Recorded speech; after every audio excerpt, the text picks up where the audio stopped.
ശ്രീറാം, എക്കാലത്തെയും പ്രിയപ്പെട്ട ഗായകൻ ഓർമ്മയായിരിക്കുകയാണ്. ഭാവഗായകൻ എന്ന വിശേഷണം അന്വർത്ഥമാക്കിയ പ്രതിഭാശാലിയാണ് നമ്മയെല്ലാം വിട്ടുപിരിയുന്നത്. എങ്ങനെയാണ് അദ്ദേഹത്തിൻ്റെ ഈ ചലച്ചിത്ര ഗാന ശാഖയിലെ അദ്ദേഹത്തിൻ്റെ സംഭാവനകളെ വിലയിരുത്തുന്നത്?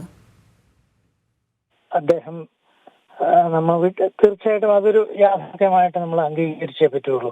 ഒരു സംഗീത ആസ്വാദകൻ എന്ന നിലയിലും ഒരു ചെറിയ സംഗീതകാരൻ എന്ന നിലയിലും തീർച്ചയായിട്ടും മാനസികമായിട്ട് വളരെ വിഷമം ഉണ്ടാക്കുന്ന ഒരു വാർത്ത തന്നെയാണ്.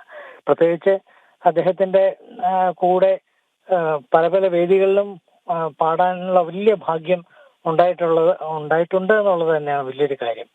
അപ്പോഴെല്ലാം തന്നെ വളരെ നല്ല നമ്മളെ പ്രോത്സാഹിപ്പിക്കുന്ന രീതിയിലുള്ള കാര്യങ്ങളാണ് എനിക്ക് നേരിട്ട് അനുഭവിക്കാൻ കഴിഞ്ഞിട്ടുള്ളത്. അദ്ദേഹത്തിന്റെ പാട്ടുകളെ കുറിച്ച് ഇനി പ്രത്യേകിച്ച് പറയേണ്ട കാര്യമില്ല. മലയാളികളുടെ മനസ്സിൽ ഏറ്റവും നല്ല സംഗീതത്തിന്റെ അമൃത് ചൊരിഞ്ഞൊരു വ്യക്തിയായിരുന്നു അദ്ദേഹം. തീർച്ചയായിട്ടും നമുക്ക് നഷ്ടം തന്നെയാണ്. പക്ഷെ നമുക്ക് ഈ ഒരു ദേഹവിയോഗം എന്നുള്ളത് നമുക്ക് എല്ലാവർക്കും തന്നെ ഒഴിവാക്കാൻ പറ്റാത്തൊരു കാര്യമാണ്. പക്ഷേ അദ്ദേഹത്തിന്റെ ഗാനങ്ങളിലൂടെ നമുക്ക് തീർച്ചയായിട്ടും എന്നും അദ്ദേഹത്തെ ഓർമ്മിച്ചുകൊണ്ടേയിരിക്കാം.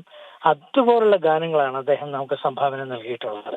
ഇത്രയും നല്ല ഈ പ്രായത്തിൽ പോലും അദ്ദേഹം പാടിയിട്ടുള്ള പാട്ടുകൾ നല്ല തേൻചു ചെയ്യുന്ന പാട്ടുകളാണ് അദ്ദേഹം നമുക്ക് നൽകിയിട്ടുള്ളത്. അപ്പോൾ നമുക്ക് അങ്ങനെ അദ്ദേഹത്തിന്റെ പാട്ടുകളിലൂടെ അദ്ദേഹത്തെ വീണ്ടും നമുക്ക് ആദരിക്കാം, അദ്ദേഹത്തെ ഓർമ്മിച്ചുകൊണ്ടേയിരിക്കാം.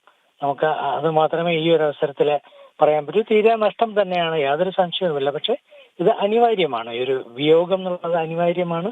നമ്മളെപ്പോഴും അദ്ദേഹത്തിന്റെ ആത്മശാന്തിക്കായി പ്രാർത്ഥിച്ചുകൊണ്ടേയിരിക്കും. അത് മാത്രമേ ഉള്ളൂ നമുക്ക് ചെയ്യാൻ പറ്റുന്നത്.